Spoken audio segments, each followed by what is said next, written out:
Good morning, Alex and friends. I'm Grace. Today is Monday, August 4th, 2025, and you're listening to Alex's News.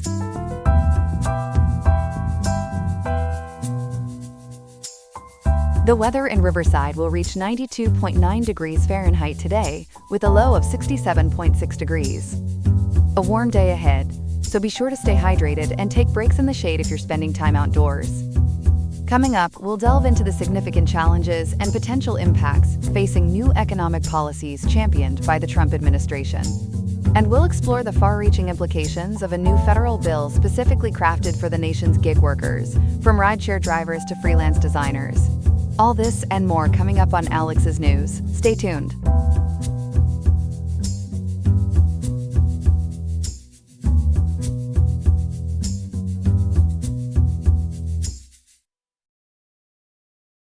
Welcome back, everyone. We begin this morning with a look at President Donald Trump's bold, some might say bruising, economic policies taking a firm grip on the global stage. For more on these sweeping new tariffs and their widespread implications, let's go to our economics reporter, Ethan. Ethan, it certainly seems like the president is taking a rather hands-on approach to trade.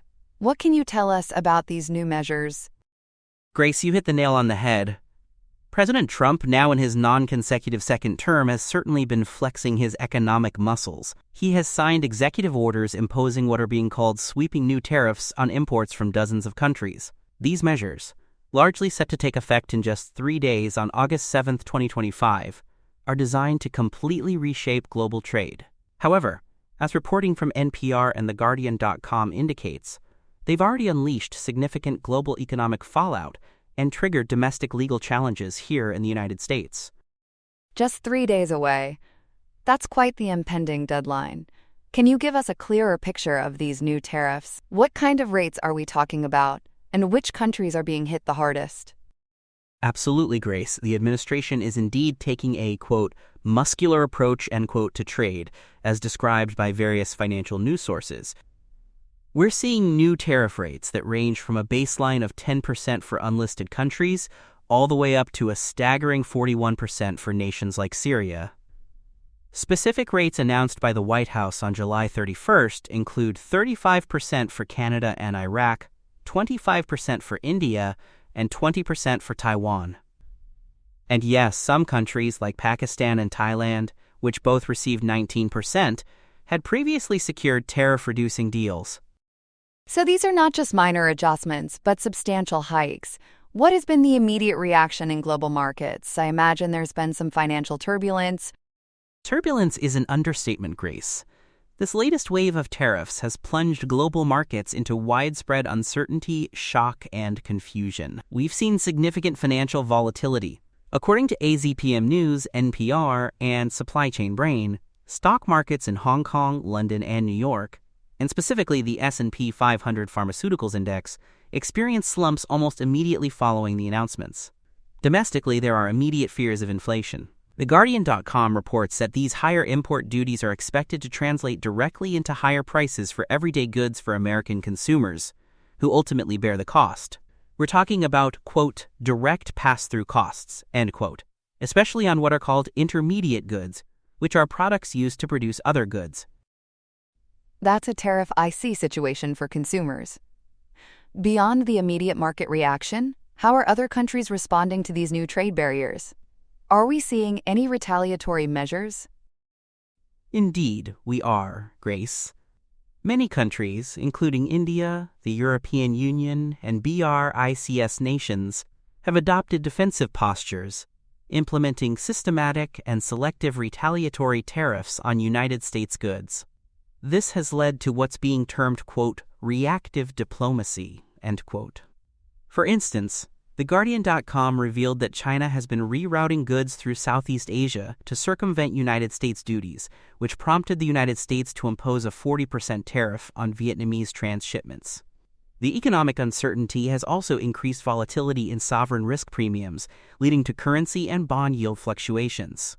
In short, business owners globally are reportedly, quote, holding still, end quote, unsure of the tariffs' impact on their prospects, and some abroad are even exploring other countries to lessen their reliance on the United States market. That sounds like a significant shakeup to global supply chains. Let's bring it back home. How are these tariffs impacting the United States economy domestically? Domestically, Grace, the tariffs have coincided with significant economic strains. On August 1st, the Labor Department reported that United States employers added a mere 73,000 jobs in July, a figure significantly below the forecasted 100,000 to 115,000. This weak job growth, coupled with prior month's gains largely being erased, and the unemployment rate ticking up to 4.2% from 4.1%, prompted President Trump to fire the official in charge of the Bureau of Labor Statistics numbers. He accused The Economist of manipulating data without providing evidence, which has raised concerns about the politicization of economic information, according to AZPM News and NPR. That's quite a dramatic turn of events, and the manufacturing sector, which has been a key focus of the administration, how is it faring under these new conditions? Unfortunately, Grace, the United States manufacturing sector has been particularly hard hit. The Institute for Supply Management Manufacturing Index, or ISM Index, which is a key indicator of the sector's health, registered 48.0 in July 2025. This marks the fifth consecutive month of contraction and the fastest contraction since October 2024, as reported by AdvisorPerspectives.com. This pre-existing contraction, which began even before the tariff announcements, suggests the drastic tariff policy may have been a reaction to an already weakening economy. However, the tariffs themselves are exacerbating the situation by increasing input costs for domestic manufacturers and disrupting supply chains. Economists are warning that this approach, with its highest effective rates in over a century, could lead to deep economic harm, comparing it to the Smoot-Hawley era. AdvisorPerspectives.com projects a reduction in United States real GDP growth by negative 0.5 percentage points annually in both 2025 and 2026. It sounds like a real uphill battle for the economy. On top of the economic concerns, I understand there are also legal challenges to the president's authority regarding these tariffs. Can you elaborate? Indeed, Grace, the latest wave of tariffs has certainly intensified ongoing legal challenges against President Trump's use of emergency economic powers. TheGuardian.com reports that a lower court previously ruled that the president exceeded his authority in earlier tariff implementations, and the United States Court of Appeals has been hearing arguments in various cases challenging the president's blanket tariffs. It's a very active legal front. Ethan, let's pivot to a specific sector that's often in the headlines: pharmaceuticals. Has the administration's new tariff approach impacted the drug industry? It absolutely has, Grace, and in a very direct way, independent of the broader tariffs. In early August, President Trump sent letters to 17 of the world's largest drug makers, including Eli Lilly and Company, Novo Nordisk A.S., and Pfizer Incorporated, demanding immediate price reductions for existing drugs sold to Medicaid.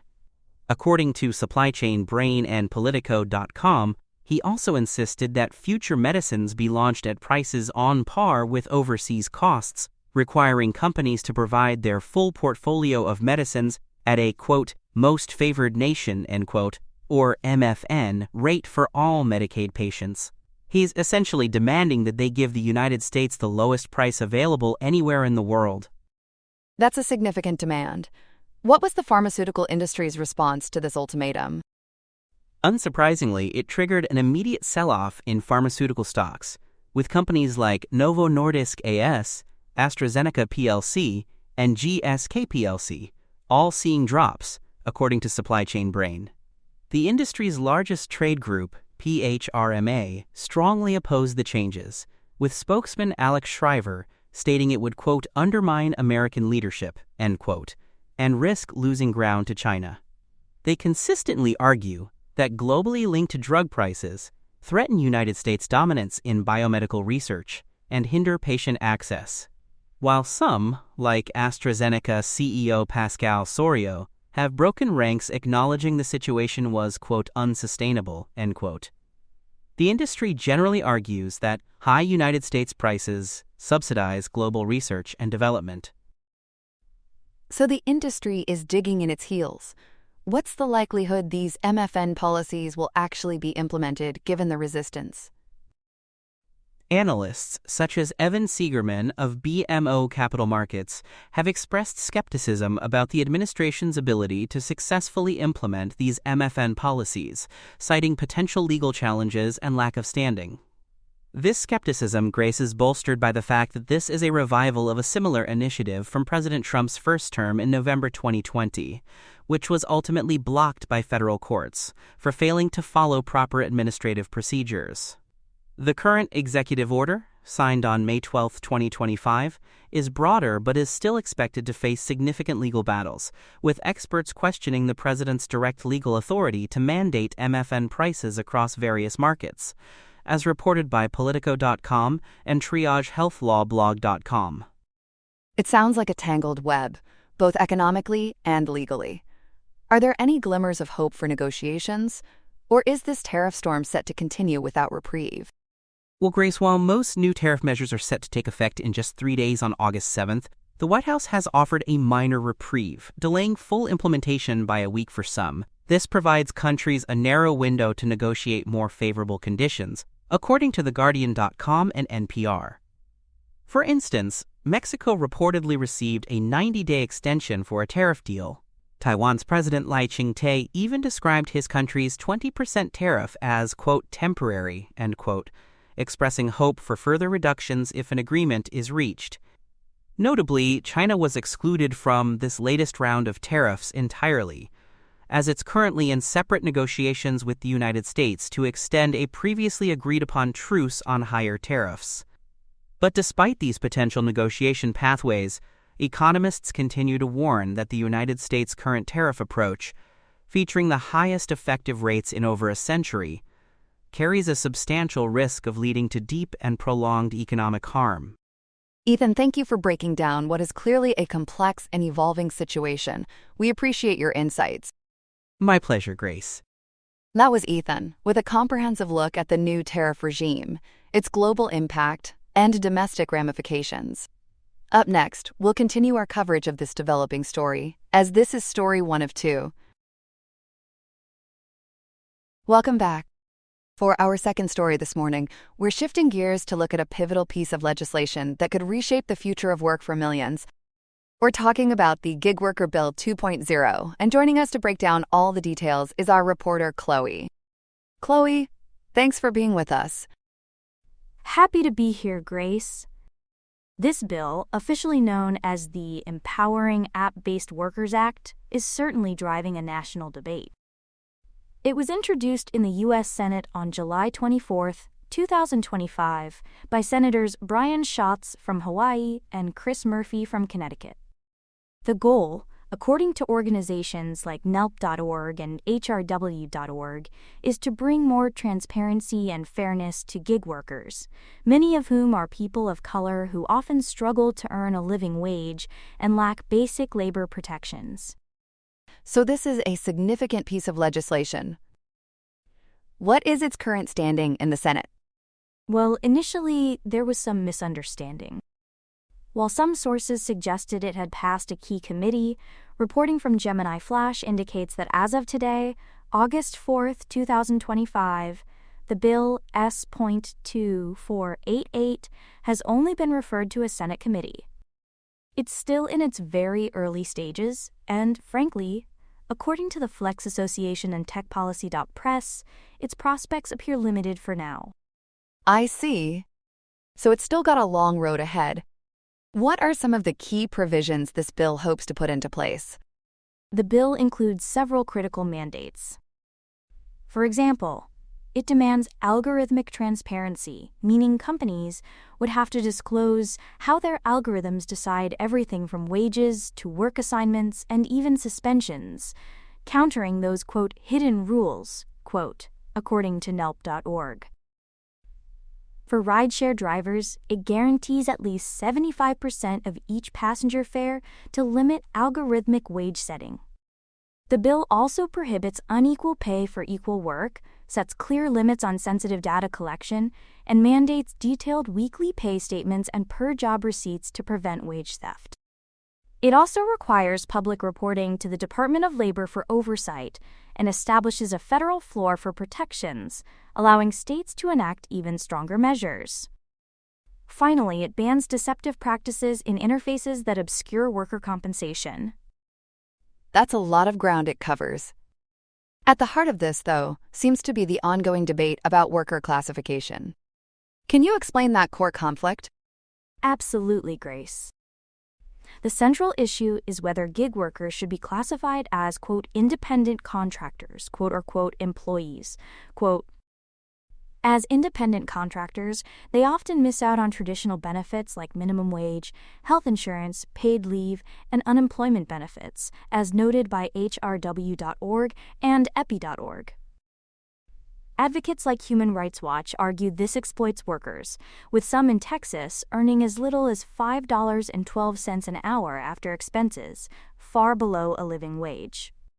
And what's the argument from the companies? Gig economy companies, including Uber and Lyft, represented by groups like the Flex Association, argue that reclassification would significantly increase operating costs, potentially reducing flexibility for workers and cutting job opportunities.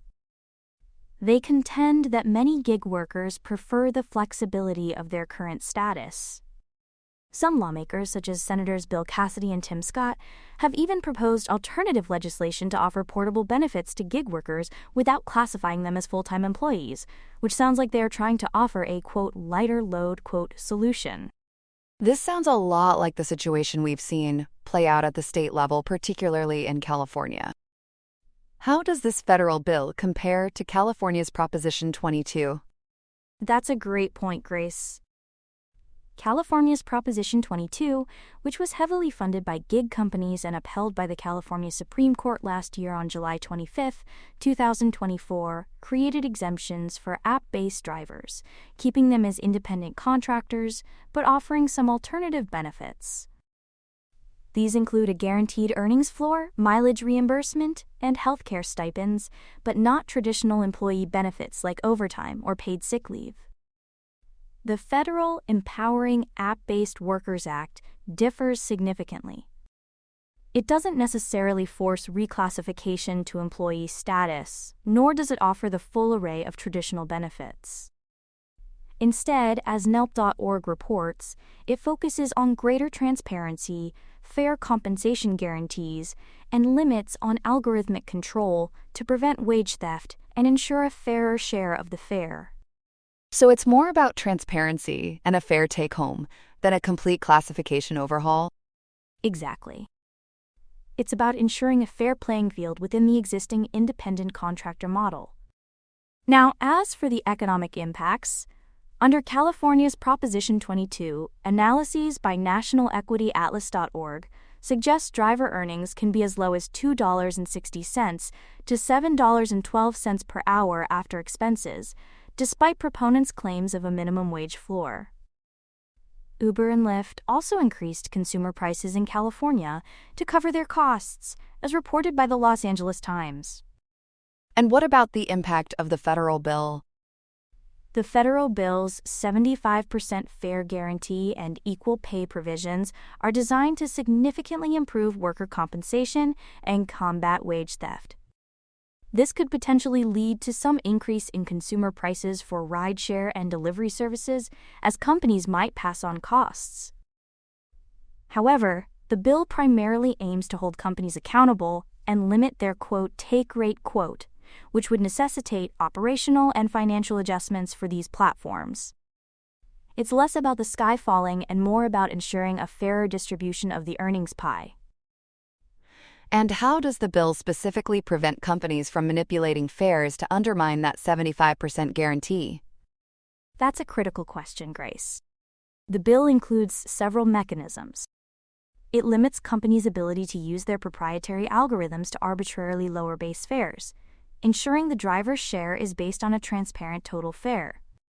The mandatory weekly pay statements and per-job receipts, which detail the consumer payment, the driver's pay, and the company's, quote, take rate, quotes, are designed to give drivers the visibility they need to spot any manipulation.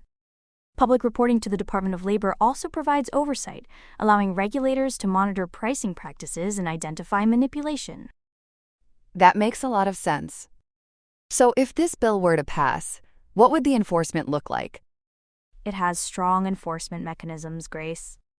The Department of Labor, or DOL, would be authorized to monitor and investigate platforms, require detailed disclosure of pay information to workers, consumers, and regulators, and issue public reports. As outlined by NELP.org, complaints about violations, from wage theft to discrimination, would be investigated and resolved by the DOL, similar to how they handle complaints under the Fair Labor Standards Act of 1938. The Act also allows workers to receive monetary damages for violations, and it includes whistleblower protections, aiming for a transparent and just gig economy for everyone involved. Chloe, thank you for breaking down this complicated issue so clearly. It's certainly a bill that will get a lot of airtime as it moves forward, or perhaps drives forward. My pleasure, Grace. We'll be right back after the break. Here are some other headlines. The Justice Department is casting a wide net for voter information, intensifying efforts to obtain data from at least 19 states, and raising alarms among election officials. Through a series of letters and calls, the department's voting section has requested voter registration lists from 15 states, including Florida, Michigan, and Arizona, questioning their methods for keeping voter rolls clean. A more sweeping demand was sent to Colorado, seeking all records from the 2024 and 2020 elections, a request that could include ballots and voting equipment. These actions signal a distinct shift in the department's focus, moving from primarily protecting voting access to cracking down on voter fraud. This follows a directive from President Donald Trump to investigate election crimes. The expansive requests have prompted concerns about federal overreach and the security of private voter data, leading the National Association of Secretaries of State to request a meeting with the department. Internationally, Pakistan has resumed the forced expulsion of approximately 1.4 million Afghan refugees, a move sharply condemned by the United Nations. This new phase targets refugees holding proof of registration cards, which the government allowed to expire. The UN High Commissioner for Refugees has expressed deep concern, warning that forcibly returning refugees could violate the principle of non-refoulement, a cornerstone of international law protecting individuals from being sent to a country where they face threats to their life or freedom. The Pakistani government maintains the deportations are being handled in a dignified way for those in the country illegally. However, the decision has created widespread fear and uncertainty for families who have lived in Pakistan for decades, now facing a return to Taliban-run Afghanistan. In business news, production of some of the nation's top military fighter jets has been grounded.